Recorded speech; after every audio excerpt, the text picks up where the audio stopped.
3 days ago, my girlfriend looked me in the eye at our engagement dinner and said, "This is non-negotiable. Mason has been in my life longer than you have. He stays, or we end this here." So I called my lawyer. I am 33, work as a civil engineer here in Austin, and I thought I knew the woman I was planning to marry. Turns out I didn't know her at all. So here is what happened. We are at Jeffrey's downtown with both our families, 12 people total. Everything's going fine. We are talking about wedding plans. My parents are getting along great with hers. Sloane's parents, Greg and Elaine, are these polished professional types. He is a retired attorney. She is a marriage therapist who writes this blog about evolved relationships. They have always been a little intense about their progressive parenting philosophy, but I figured that was just their thing. We are halfway through dinner when Sloane slides this glossy packet across the table to me. Color-coded tabs, professional binding, the whole 9 yards. The title reads Family of Choice Agreement, and I am thinking this is some kind of joke. But everyone goes quiet, and she is looking at me with this serious expression. Mason isn't some cartoon villain either. He is this soft-spoken photographer who talks about emotional architecture and sustainable love frameworks. The guy probably thinks he invented polyamory, but watching him nod approvingly when Sloane delivered that ultimatum, that is when I realized he was fully invested in this fantasy. I open it up and, guys, I still cannot believe what I read. This thing had clauses about how her ex-boyfriend Mason needs to remain a permanent family member after we get married. Like, invited to all holidays, birthdays, major life events. There is even a section listing him as a creative advisor for our wedding brand campaign. Our wedding brand campaign. I didn't even know we had one of those. The restaurant is dead silent now. My parents look like they have seen a ghost. Sloane's mom is beaming like, "This is the greatest thing ever," and her dad nods approvingly. Then Sloane looks me right in the eye and delivers that line about Mason being in her life longer than me. I folded the packet, placed it next to my plate, and said understood. Then I stood up, thanked everyone for dinner, and walked out. Didn't yell, didn't argue, didn't make a scene, just left. When someone hands you a contract about your future children at an engagement dinner, they are not planning a marriage. They are planning a merger. The drive home was the longest 20 minutes of my life. I kept thinking maybe I misunderstood something. Maybe there was context I was missing. But no. She literally presented me with a contract requiring me to accept her ex-boyfriend as a permanent family member at our engagement dinner, in front of both our families. When I got home, I forwarded the whole thing to my friend Tessa, who is a corporate lawyer. Subject line: "You are going to want to read this." She called me back in 6 minutes flat. Her exact words were, "We are documenting everything starting now." I spent that night going through our shared accounts, revoked her access to my credit card, removed her from the wedding registry account, changed the passwords on the utilities and Wi-Fi for my condo. Then I forwarded the entire packet to my parents with one line: "I am done pretending she respects me." But wait, it gets worse. The next morning, I wake up to an email from Greg with the subject line addendum to prenup draft. Inside is this legal document where Mason is listed as a godparent advisor for all future family branding and child-raising decisions. Family branding for kids we don't even have yet. I stared at that screen for about 10 minutes, then called Tessa. All I could say was, it is not love anymore. It is strategy. So Reddit, am I completely insane here? Was walking out the right move? Because Sloane has been blowing up my phone saying I embarrassed her family and that I am being controlling and regressive. Her mom posted something on her blog about partners who fear your freedom, and I am pretty sure she is talking about me. I haven't responded to any of it because honestly, I don't even know what to say. I keep going back to that moment when she said Mason stays or we are done. Like, who gives their partner an ultimatum like that? At an engagement dinner in front of both families, with a printed contract. Maybe I am old-fashioned, but I thought marriage meant choosing each other first. Not signing legal documents to preserve your relationship with your ex-boyfriend. What do you think? Did I handle this right, or did I just blow up my life over nothing? Update 1. Okay, Reddit. Well, things have gotten significantly more complicated. Tessa has been incredible through all this. She immediately started documenting everything because she said something felt off about the whole situation. Turns out her instincts were right. So here is what we discovered. Elaine, Sloane's mom, is the sole signer on every single wedding vendor contract. Every single one. The venue, catering, flowers, music, everything. Total value, $145,000. And get this. Mason's photography company has already been paid $8,500 for creative direction on our wedding visuals. Our wedding that we haven't even had yet. The good news is I have zero legal liability for any of it. Every contract ties back to Elaine. Tessa said it is like they were planning a business event, not a wedding. Then there is the credit card situation. Remember how I revoked Sloane's access to my card? Well, Tessa had me pull the statements first. $6,200 in charges that violated our written agreement about wedding expenses only, spa weekends, designer dress rentals, and something called a wedding mood board studio session that Mason billed directly to my card. The weird part is, Mason genuinely believes he is helping. Rachel showed me a text where he wrote, "I am not trying to steal her back. I am trying to protect what we built together." Some connections transcend romantic labels. He actually thinks he is the mature one here. I disputed all the charges with the bank, and they froze the card pending investigation. Sloane was not happy about that. Her texts went from apologetic to furious pretty quickly. But here is where it gets really interesting. Elaine published a blog post titled "When Partners Fear Your Freedom" about a controlling fiancé who couldn't handle evolved love. She didn't name me directly, but everyone who knows us would know exactly who she was talking about. Several friends sent me screenshots. The next day, my company's HR department received an anonymous email questioning my emotional stability. Can you believe that? Someone actually tried to get me in trouble at work over this. Fortunately, my friend Miguel forwarded me the email because he works in our IT department, and he was able to trace the IP address back to Elaine's therapy office. HR investigated, and I submitted everything.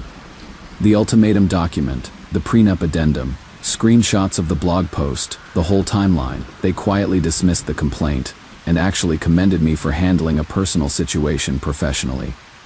Then something unexpected happened. Rachel, who was Sloane's roommate in college and still does styling work for her, reached out to me privately. She sent me text message screenshots between Sloane, Elaine, and Mason from the week before our dinner. They were literally planning to stage that conversation about boundaries so that if I backed out, I would look regressive and controlling Tessa's response when I showed her. Perfect, that is premeditation. Keep this sealed until we need it. I realized I wasn't her fiancé. I was her target demographic. The most recent development is that Elaine is apparently threatening to sue me for emotional distress over my public walkout from the restaurant. Tessa just laughed when I told her. Her exact words were, "Let her try. She has already made your defense airtight." I have to admit, I am exhausted by all this. I thought I was just walking away from a bad relationship decision, but it feels like I stumbled into some kind of elaborate scheme. The woman I thought I loved had her family lawyer draft documents about her ex-boyfriend being involved in raising our hypothetical children. Like, what even is that? My parents have been amazing through this whole thing. My dad, who never says much, just told me, "Son, you dodged a bullet." My mom keeps bringing me food and asking if I am eating enough. It is nice to remember what normal family support looks like. I will keep you posted if anything else happens. Apparently, this isn't over yet. Update to Reddit. I cannot believe I am back here again. But this situation just keeps escalating in ways I never could have predicted. Thank you to everyone who has been following along and offering support. Your comments have honestly kept me sane through this whole mess. So Greg arranged what he called a neutral family meeting at a community center downtown. Both families attended, plus Tessa came as my advocate. I figured this would be where we worked out a peaceful separation and moved on with our lives. I was so wrong. Sloane opened by offering what she called a compromise. Mason could step back from family holidays, but he needed to retain creative authority over her public image, as what she called a family brand. She said this like it was a generous concession. I had prepared for this meeting.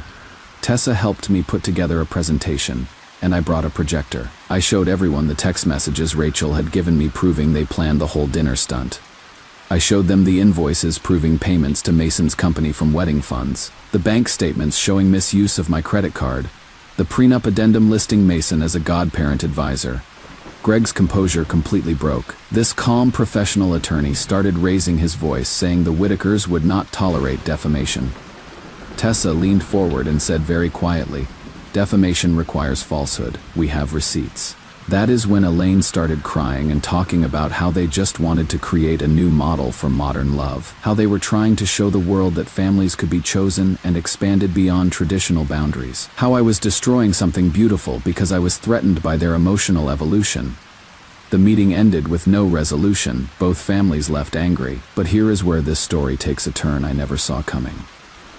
Rachel reached out again a few days later with something that changed everything. She had found a pitch deck on Mason's computer titled The Modern Family Brand, Turning Love into Legacy. This document laid out a complete business plan for monetizing my marriage to Sloan. They were going to market her as the poster child for open emotional partnerships. There were projected revenue streams from sponsorships, weekend retreats, a book deal about evolved relationships. The whole thing was designed around Noah, that is me, agreeing to be the supportive traditional partner who learned to embrace progressive love. My marriage was literally going to be their business model. Mason and Elaine had been planning this for months, probably since before Sloan and I got engaged. I was never her fiancé. I was their target demographic. Tessa reviewed the pitch deck and told me I had two options. We could expose this publicly and create a viral scandal that would destroy their careers and reputations, or we could stay quiet, finish the bank dispute, and let them collapse under their own contradictions. I chose silence. As tempting as public revenge was, I told Tessa let the truth rot them from the inside. The consequences have been swift. Sloan lost 2 major brand partnerships, but honestly, most of her sponsors stayed. The influencer world is pretty forgiving if your follower count stays stable. She is still posting, but the comments section tells a different story. Mason's photography studio lost 2 major clients after screenshots of his co-parenting brand pitch somehow made their way to potential customers. Elaine's blog is being flooded with comments from people asking when they get to invite their exes to Thanksgiving. 3 weeks after our family meeting, the Whitaker's attorney sent me a draft lawsuit for public humiliation and breach of emotional contract. Yes, emotional contract. Apparently that is something they think exists. Tessa's response was to file a cease and desist along with an anti-slap counter warning for defamation. She also delivered a complete chronological timeline of events. The dinner stunt, the blog post, the credit card misuse, the business pitch deck, everything. I am waiting to see what happens next, but Tessa seems confident. Her final message to me that night was "Don't blink. The end game is ours, not yet, but soon." I keep thinking about that engagement dinner. How confident Sloan looked when she slid that packet across the table. She thought she was calling my bluff. She never considered that some people mean it when they say no. I have started sleeping better. I bought some plants for my condo. I am hiking on weekends again. It is amazing how much energy you get back when you stop pretending someone respects you. More updates to come, I am sure. Final update, well, Reddit. This is probably my last update on this whole saga. Thank you to everyone who followed along and offered support. This community kept me grounded when everything felt completely insane. The mediation process was brutal. 3 hours in a sterile conference room with both families and 2 attorneys. Greg tried to paint me as an unstable partner who couldn't handle evolved love concepts. Elaine kept referring to Mason as family infrastructure. But when Tessa presented the business pitch deck, the room went dead silent. You could actually watch Greg realize his daughter had been planning to monetize her marriage. Elaine stopped talking about emotional evolution and started talking about misunderstandings. The settlement took 2 weeks to finalize. Every clause was negotiated like a corporate merger. But watching them sign those non-disparagement agreements, that is when I knew it was really over. The terms were simple. I agreed to drop my credit card dispute on 2 borderline charges that weren't worth fighting over. In exchange, Elaine and Greg accepted full financial liability for all wedding contracts and agreed to a binding non-disparagement clause. Sloan signed a no-contact agreement. Mason signed a cease and desist preventing him from using my name, likeness, or any references to our situation in his business. Everything is sealed, quiet, and irreversible. The consequences for each of them have been swift but realistic. Sloan tried to rebrand herself as a relationship coach on Instagram, but she lost most of her sponsors and only kept a few low-tier partnerships. Her book deal fell through after the publisher got wind of the controversy. She is still posting occasionally, but the engagement numbers tell the story. Elaine shut down her blog for what she called a personal break after her professional ethics board received multiple anonymous complaints about mixing therapy practice with family promotion. Greg retreated into complete silence. His attempt to modernize family law through my relationship backfired spectacularly. Mason's photography business took a hit, but he is rebuilding in Denver. Some people actually respect his honesty about modern relationships. It bothers me that he is not completely ruined, but Tessa reminded me that perfect justice only exists in movies. As for me, life has gotten remarkably peaceful. My HR department quietly praised me for handling what they called a deeply complex personal situation with complete professionalism. The infrastructure project I have been working on, an affordable housing development called East Side Infill, won an Austin Urban Innovation Grant. I bought a small house with reclaimed wood siding and planted native oak trees in the backyard. I am sleeping through the night again for the first time in months. There is something deeply satisfying about building things that will outlast whatever drama people try to create. At a community volunteer build last month, I met Harper, an environmental architect from Dallas, who was in town consulting on sustainable design. We talked about stormwater drainage and green building materials over coffee. There was no cinematic spark, no dramatic chemistry, just ease. Just two people who understand that good foundations matter more than flashy exteriors. 1 year after that engagement dinner from hell, I attended the ribbon-cutting ceremony for the new community playground I helped design. Kids were running and laughing, sunlight was glinting off the slide, and a volunteer handed me a wrench to help with some final adjustments. My phone buzzed with an email from the bank, case closed. No impact to credit rating. I exhaled, wiped sweat from my forehead, and kept working. A local journalist asked if I wanted to be in the photo for the newspaper. I smiled and said I am good being behind the camera this time. Public ultimatums only work on people afraid to lose you. I stopped being afraid. The most valuable thing Tessa told me was this: never negotiate with someone who doesn't respect your right to say no. That wisdom has changed how I approach every relationship in my life. To anyone going through something similar, trust your instincts. If someone is asking you to accept unacceptable terms, they are telling you exactly who they are. Believe them the first time. I am done with this chapter of my life. Time to build something better. Edit. Posted this morning. Already 500+ comments. Thanks for all the support, Reddit.